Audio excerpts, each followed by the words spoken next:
On. Gary's going to Peon. Peon. Something. Yeah.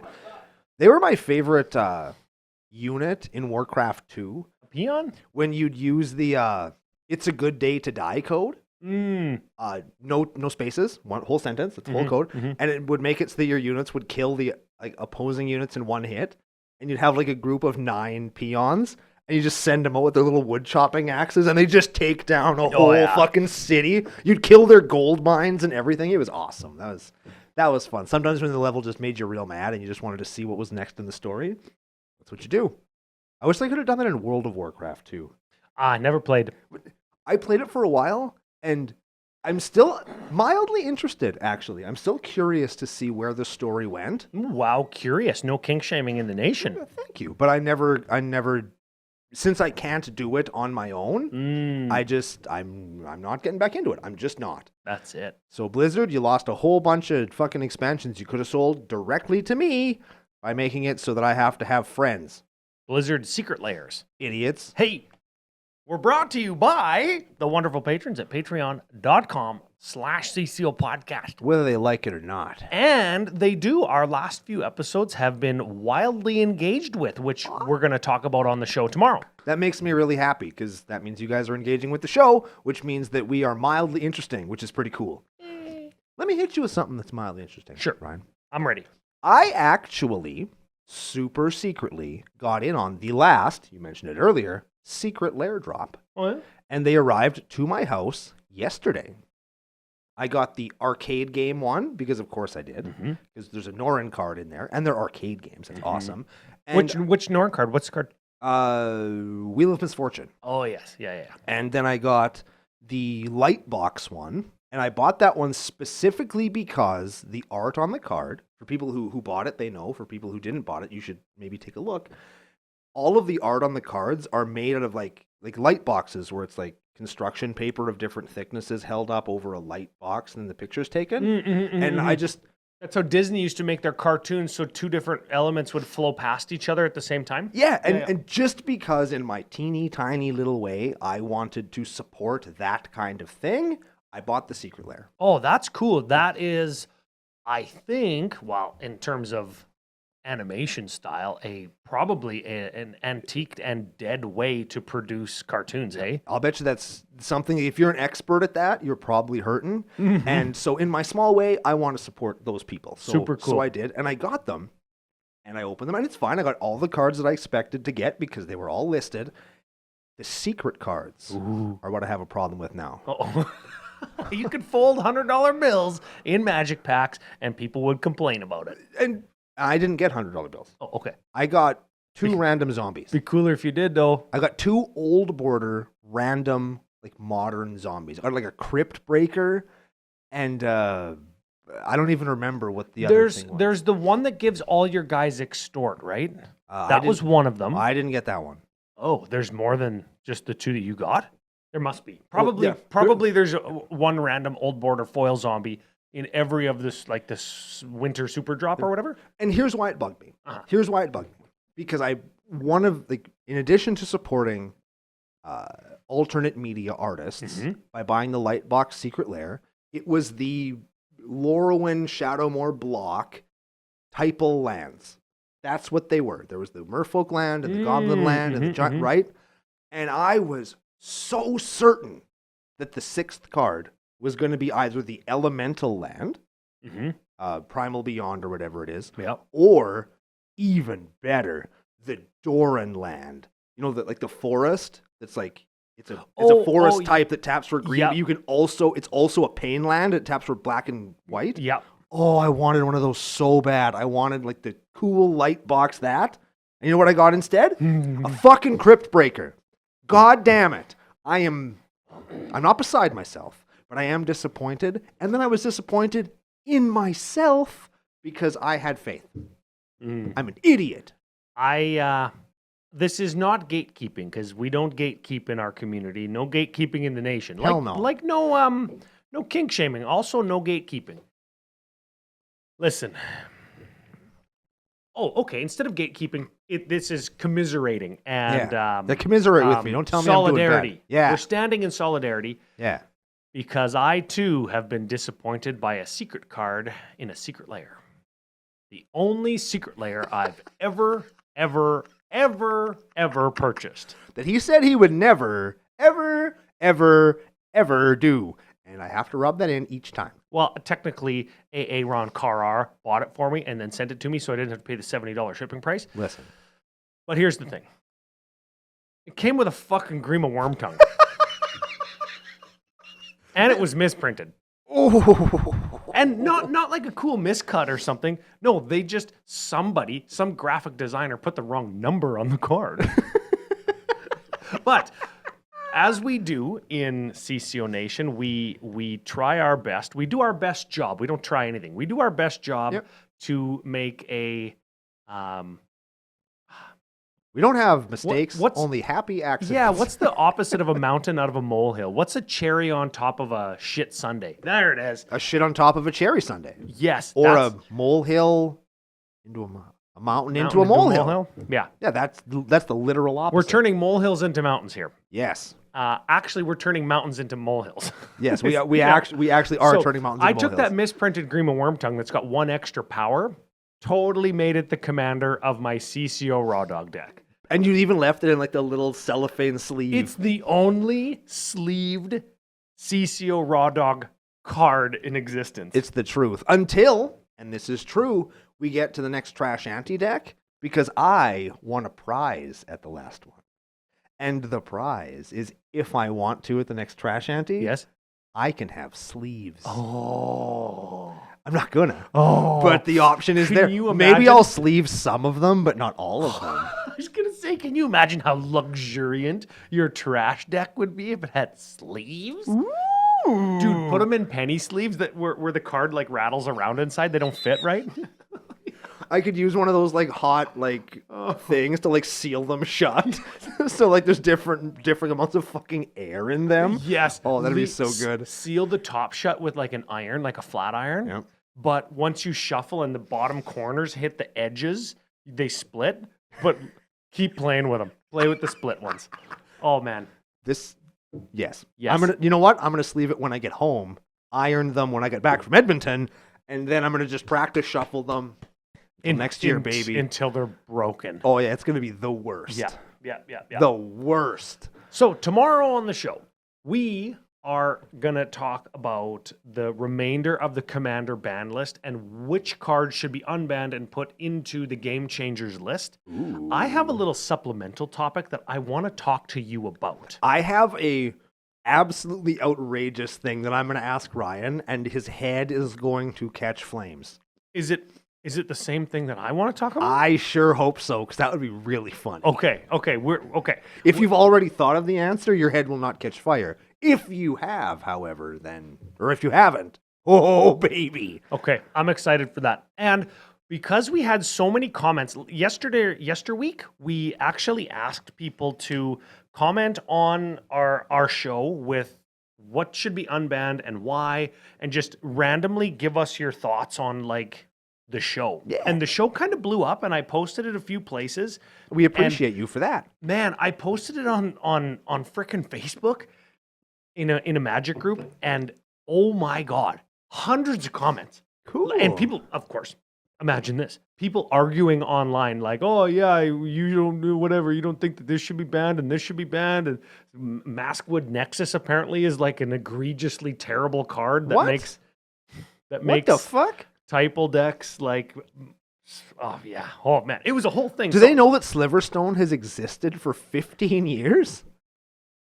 Do they know that? Lots of discussion is the point. People are passionate, and people want to see the changes in the ban list. They want to play with powerful cards, and this leans into what we were talking about. Like, do we want some kind of a tiered band list? Well, no. Sorry, not a tiered band list, but a rolling band list. Like, hey, we the Commander Rules Council Committee group, whatever they're called, let's say they say every quarter, so 4 times a year, we're going to change the Game Changers list, and it's going to maintain or it's going to stay at 40 cards, and only, let's say, 20 of them are going to carry over. So you're going to see 20 new Game Changers, 20 new Game Changers, 20 new Game Changers every quarter. Here's why they can't do that. Yeah. Because the second time it would happen, people would start ignoring it, and then we'd go right back to where we were before. Yeah. Because people aren't going to change. The reason Commander is so popular is because it's non-rotating. Yeah. And the moment you try and make it a rotating format, people are going to just tell you to fuck off. And we don't want that. That's actually a good argument as to not do that. Yeah. I have no interest in doing any of that stuff. Then I would say let's go to a lighter band list and a heavier Game Changers list than what we currently have now. Agreed.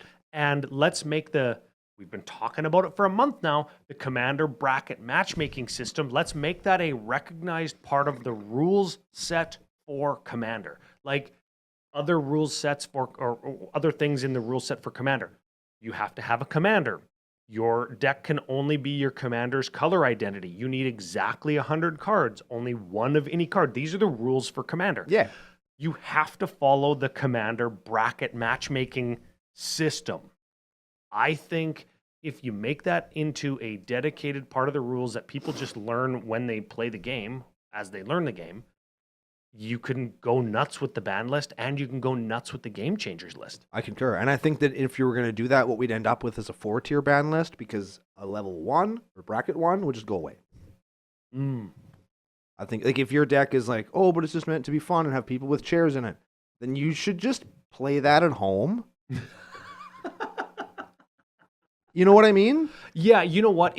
Like I have my casual deck at home is so strong. Oh, what does it do? Well, everything in it costs 10, so every card is so good. Well, how many games do you win? Right? My theme is everything costs 10, so what do you have to get you there? Nothing. On turn 10, I start doing stuff. Yeah. Like, don't bring that shit to public because you're going to get stomped. Because you're going to get stomped. Play with your friends, have fun with it. But when you do that, what you're doing, and I'm glad we're talking about this on the pre-show, not the regular show, because we've talked about it lots, but this is a little bit of a new thought I had.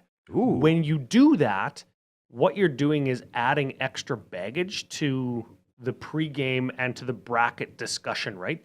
Where in reality, we could have a 4-bracket system, 1, 2, 3, 4, and 1 is just the current 1 and 2 combined. Sure. And then that's 1. 3, the current 3 is actually a 2. The current 4 is actually a 3, and the current 5 is actually a 4. So you have a 1, a 2, a 3, and a 4. Sure. And your theme decks just go alongside precons and say, oh, well, I don't mind losing to a precon or a homemade deck that's the power level of a precon because this is my people sitting in chairs deck. I don't really care because it's not designed to win. Or, sorry, it isn't designed with a dedicated... That's not right either because, of course, you're playing it to win. No, some people aren't, and that's why I don't like 1s. Yes, and that's why if you combine with 1 and 2 together and play it against people that are playing precon power or actual precons, then you should be playing to win because your opponents are. Yeah. Okay.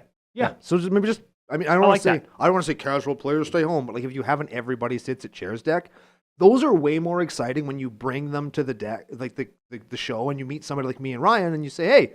This is my everybody's in chairs decks. Check it out. And we look through. It's like, oh man, this is fucking funny. And then we get the joke. Better. And everybody's fun. Everybody's having a fun time. It's even better when they're good. Yeah. Like, oh man, I'm trying to remember. All Killer No Filler Miller back a few years ago built a deck out of a card that we talked about on the show. He built a whole deck around this like Traveler. No, 2-color enchantment. I don't remember what it was though, and the deck slapped. Right? Like if everybody's sitting in chairs, or the other one that everybody always uses as an example, ladies looking left deck. If that deck shows up in balls, like that's sick. I like that better than saying, oh, it's a 1, it's whatever. Put it in a 2 because you've combined them. And now these 1s that otherwise just dirtle and jerk each other off are actually competing with real decks. And nobody's going to be sad about that because it's cool. Mm-hmm. I think that's I think that as a community, if we did that, we'd be holding each other kind of like accountable to actually put thought and stratagem into our builds, when otherwise it would just be a scryfall search with like a criteria kind of addendum.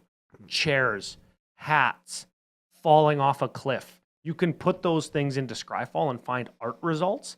Everything costs 2 converted mana, right? But if we say, hey, I'm coming at you. I don't care if everybody's falling off a cliff in the art of your deck. I'm playing to win this game, even though it's at pre-con level. Yeah. And that's me holding you accountable if you've got some weird, janky theme. Yeah. I like that. And that way I can show up and ball out of control with my Bellow, which again is a 1. I'm very excited to play at 1s. One tables in Edmonton when we're there this weekend. Oh, we'll be home. By the time this episode releases, I'll be driving home. I assume you will be as well. I'm driving home Sunday. Yeah. Okay, so we'll be both on our way home. You'll be home. I'll be on my way home on Monday. And what decks are you bringing? I'm not sure yet. I'm gonna go through. I'm gonna bring an actual 1, not Bellow, and a 2, and a 3, and a 4. So what I'm thinking so far, what I've got, is I'm going to do Necrobloom for my 4, even though it's ranked as a 3. No, that deck's good. Because it's a very fast combo deck. It doesn't play any land denial. I'm going to bring Norrin for my 3, even though it's a 4, because it's a 4 because it has Blood Moon in it. And I think that that's fair. I'm going to bring Vanifar for my 1, because I think that that's lots of fun. Vanifar? It's every kind of face-down creature deck. Oh, that's not the food chain one? No, it's just every face-down creature deck. And then in my 2, I haven't quite decided yet. I'm leaning towards Ratadrabic, because I played that at Big Ben's place a couple weeks ago with you, and it had a really good game, but it was also lots of fun to play now because of the new zombie precon. Like, actively made that deck so much more fun to play. So I'm thinking that might be my lineup. What changed? A bunch of all of my support and utility stuff cares about zombies in play and creatures in graveyards. And what Ratadrabic does is put zombies into play that are copies of things that aren't zombies, and then get the creatures in my graveyard back into my hand where I want them. There was new cards that were printed that do that in this precon. Yeah, and I'm really excited about that deck right now. So that one might make the cut. We'll see how it goes. And it is still a 2, and it's just stupid. Everything is legendary. Oops deck, right? That's fine. You know what? But I have no delusions that it's a 1 because everything is legendary, because that deck is fucking good. Yeah, no, definitely not a 1. Definitely not a 1. And I like decks that have lots of legendary creatures in it now, because we actually do see a lot of legendary creatures in precons. Yeah. We do that, because the cards are good and they probably fit the strategy, the synergy. They do 2 or 3 in every one that are a part of the current world or story. And they do that probably from like a kind of tertiary standpoint, because if you're getting a precon and you want to like take this legendary creature out because you're editing the deck, you're tweaking the deck, now you have another legend that you could go and buy 100 cards for because you have this legend. I say that in jest, but like I take a legendary creature out of my precon, now I can build another deck out of it. You're also a marketing genius, so saying it out of jest, you're also saying it out of absolute seriousness. Speaking of legendary creatures, Ryan, we're going to just way veer off. Okay. Do you like CCO token packs? I do. Do you like CCO sticker packs? Oh, now that you mention it. Do you like plain old packs of Magic cards? Not as much as the first 2. Here's a challenge that I love and Ryan is not going to like at all. That's French for challenge. But you guys are going to enjoy very much. Final Fantasy's coming out right away. If you would like to win a CCO sticker pack, a CCO token pack, or a plain old pack of Magic cards, what I want you to do is take your favorite Final Fantasy character and theory craft a card that you'd like to see and put it in the comments for us to read. Oh, yeah. I'm going to do one as an example. Okay, I'm ready. And it has to be flavorful. It can't just be, I want my favorite character to be, I want him to be a 20-1-21, can't just unblockable guy. for 1 with haste. That's my commander. I don't, nah. Make it make sense, right? It has to make sense. Yeah. Final Fantasy VI. Okay, I'm ready. Gao. What's that? Is that a guy? He's a character. Okay. And he's a 2/3 for 4. I'm going to say green. 2/3 for 4. 2/3 for 4. And he has the activated and triggered abilities of all creatures your opponents control. Whoa. That's like the opposite of Collector Oof. That's right. Oh, yeah? Did I get there? Yeah. Okay. So that's the creature that I think would be so fucking cool. Does he steal stuff in the game? What he does in the game is Because that reads like a blue card to me. he hops on enemies' backs, Okay. and then when you kill them, he learns all of their moves. Oh. And then when he comes back, he learns more moves. But he has no moves of his own. He only has your opponent's moves. And because he grew up as like kind of a Tarzan character, he can't be blue. That's why I picked green. I say blue-green.